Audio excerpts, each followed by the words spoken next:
There's been a lot of talk recently about the Chelsea project, comparing it to when Klopp arrived at Liverpool, comparing it to when Arteta arrived at Arsenal.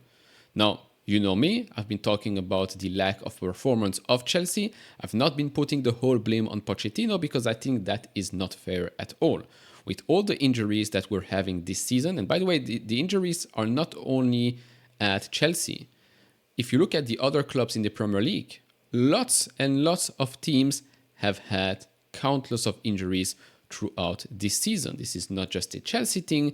This is some sort of epidemic in the Premier League. Now, of course, since the new ownership took over, Chelsea have been underperforming. This season, we're not doing very, very well, despite us already reaching one final and now reaching another semi-final in the FA Cup, despite us being quite close to another European spot. Of course, we still have to win our games. It's a very, very big deal.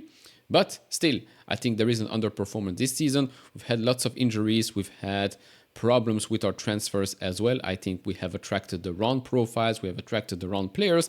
And then, of course, if all of that happens in the same season, well, usually you will not reach your own targets. But let's talk about Klopp, Pochettino, and Arteta. Let's look at Klopp. When he came in at Liverpool, this was the first lineup. So he had Origi, Milner, Coutinho, Lallana, Emre Can, Lucas, Moreno, Sacco, Skrtel, Klein, and Mignolet in goal. Of course, the whole team has been replaced. And this is the current look of the Liverpool team. It's a very, very good mix of experience right now, talent, homegrown talent as well. But the profile that we're looking at here is a typical Klopp/Liverpool type of profile. Very, very charismatic, aggressive, arrogant team with talent as well. I mean, Trent, Robertson, Luis Diaz, Virgil van Dijk. It's all the same type of profile in my eyes. Works very, very well for a team like Jurgen Klopp. Very aggressive, lots of runners, lots of strength, and especially lots of height. I mean, if you look at Virgil van Dijk, Konate, Matip, Gakpo, all high, Gravenberch, I mean, there is some height there, of course. Then you have your smaller players, right? The McAllisters, the Endos, the Diogo Jota of the team. But overall, he managed to switch it all around. It didn't happen overnight. It took him a while. We can actually look at what happened since he took over of Liverpool. First season, 8th place. Then twice 4th, 2nd, very, very close to winning the Premier League. Then the pandemic season, he won the Premier League. Then 3rd, 2nd. Last season, finished 5th, right? Last season, he finished 5th after all of these years that he had with Liverpool. Last season, he finished 5th, and now they're sitting in 2nd place. Overall, this is Klopp's legacy right now with Liverpool. 1 Premier League, 1 FA Cup, 2 EFL, 1 Champions League, 1 Super Cup, and 1 Club World Cup. And of course, that didn't happen overnight. That happened in a span of what? A year and a half or so? Remember how much Tuchel won with Chelsea in a short period of time. Of course, could be luck, but I mean, it took a while until Klopp reached those highs. Now let's look at Arteta's Arsenal. So, Mikel Arteta took over. This was the team. Now, who still remains of that team? Bukayo Saka and Nelson, even though Nelson doesn't really play that much. All the rest are gone and replaced. Now, with Arsenal, to be honest, respect for their recruitment, respect to Arteta, because if you look at the current team, yes, you've got some experience in the team, right? Gabriel Jesus, Zinchenko coming from City, bring that winning attitude to the team, great. Getting Declan Rice was a huge move for them. Some experience in the Premier League, gets that leadership in the team as well. Still young, so great for the future. Then you've got the homegrown talent, Bukayo Saka, in the team as well. Martinelli was a prospect, in my opinion, very, very talented player. So you've got that as well. Odegaard coming from La Liga, some experience there as well with his time with Real Madrid, with Real Sociedad. I think getting him was also a big move. Trossard missing out, or not missing out on Mudryk, but getting Trossard for much cheaper, in my opinion. Again, genius move, worked out very, very well for them. In defense, we got Gabriel and Saliba. turns out to be great center backs. Again, you can see height, very, very important. And of course, the understanding of the game here. It's all about high football IQ. And I think you can find that in this picture. They took Havertz from Chelsea. He's a talent, didn't work very well with Chelsea. Again, lots of changes. We did win the Champions League thanks to his goal. He's now working out for Arsenal. Remains to be seen what happens in the long term. Then in this picture, you have the goalkeeper, Raya. You also have Ramsdale. In my opinion, Raya is a bit better. And you've got Tomiyasu or Ben White. Took him from Brighton. People were laughing at the price that they paid for him, 50 million. In my opinion, 50 million worked out very, very well for them. And Arsenal, huge respect for the recruitment. It took some time, right? Because if you look at their rankings, I mean, twice 8th, then 5th. Last season, 2nd, missed out on winning the Premier League, obviously, and now they're 1st. Could end the season without any trophy. Could also end the season winning the Premier League. Maybe, who knows, winning the Champions League as well. But respect where respect is due. They did have some very, very strange years beforehand, even though, I mean, overall, on average, they finished in the top 5, some top 4 as well for quite a while. And now the turnaround has started because they did build a very, very nice, young, experienced, talented team. And this is what Chelsea could have been doing as well. Instead of attracting only young, inexperienced players, why not attract young, experienced players? Mix that also with a bit older, experienced players, and you've got a winning formula. I still don't get our transfer policy. Moving on to Chelsea. Remember this team, right? This team was not so long ago. And who remains? Well, Thiago Silva, arguably in the last couple of months in his Chelsea career. Raheem Sterling, maybe same fate there as well. And Reece James, our captain, who's always injured. Other than that, Mason Mount, Manchester United. Havertz went to Arsenal.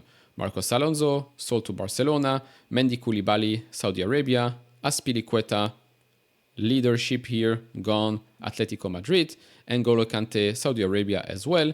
Jorginho to Arsenal. So we got rid of a ton of experience and we replaced all of them with no experience.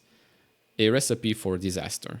Because if you look at this team right here, this is a team that one picture describes here inexperience. Lots of young kids could have a lot of potential, but overall what you're getting in this picture is lack of experience. Lack of experience playing professional football at the highest level. Of course, you do have some talent. This dude right here, I believe he's quite a good football player for us, Cole Palmer. But overall, I think tons and tons of players here should not really be at Chelsea.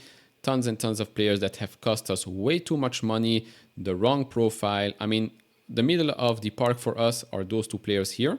Actually, those 3 players here cost us 300 million or so.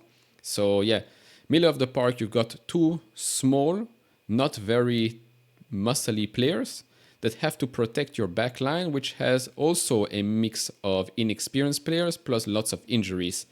It's again a recipe for a disaster. And if you look at Chelsea's performance, right, over the last couple of years, the last time we won a title in the Premier League was with Antonio Conte.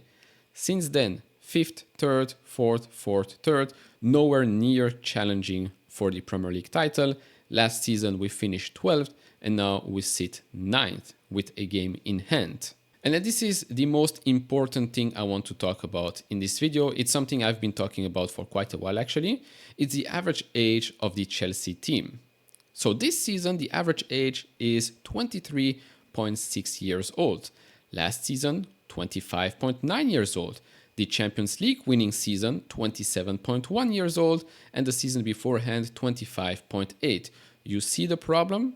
We went last season 12th place. Wasn't great at all. And so we thought, you know what, let's reduce the age of the team, which means let's reduce the experience of the team and try something better. Clearly did not work out. The season where we were very, very successful is the season where the age of the team was the highest in these last couple of years. So you get the gist of it. And if you go look at teams like Liverpool, Liverpool's average age is over, I think, 27 years old. Arsenal is around 25 years old, so okay, not far from Chelsea, but those extra years are very, very crucial. Manchester City, a bit of the same. Older than Chelsea, has always been older since Pep came in. Pep came in and he started to change each and every year his backline, midfield, attacking players. If it works out, great. If you don't adapt, doesn't work out, okay, we replace you, you're gone. And none of them have put players on an 8-year contract, because the moment you put a young player on an 8-year contract is basically the moment you have already lost the locker room. Because that young player knows, oh, I'm still here 7 years. Who cares? The manager is only here for another year or so screw him. I don't want to perform right now. I don't like the guy. I don't like the way we're playing. So yeah, I'll wait for the next one, because he really knows that, well, at Chelsea, you know what, we don't perform, the manager will get sacked and then I'll get another chance with the next one. With teams like Manchester City, where Pep is basically the leader there, he gets to decide, because that's the way you organize a great winning machine. Football people top to bottom, high football IQ players in the team. He knows how he wants to play. He knows the players he wants to attract. The profile needs to be right. At Chelsea, you have this type of sense that it's, okay, let's see, you're young, you're inexperienced, okay, we're going to get you, put you on a 7, put you on an 8-year contract and hope for the best. Again, a recipe for a disaster. But overall, it took Arteta and Klopp quite a while until they reached their success. Arteta still remains to be seen how successful he will be with his current Arsenal team. Klopp, yes, he did win it all with his Liverpool team, but didn't happen overnight. So I think Pochettino should be given some time. I think no other manager on the planet would have done a better job this season. With all the injuries, with all the inexperienced players, I don't think they would have done better. Could we have done better ourselves? Of course, the players need to step up when they have to, when we play teams that sit in relegation zones. I mean, show up. It's 90 minutes per week, sometimes 180 minutes per week. But you get paid so much money to play for Chelsea. So maybe move your ass a little bit and show the fans that, well, you appreciate being here, you appreciate the fans showing up, paying money to go and watch the team play. I guess football has changed.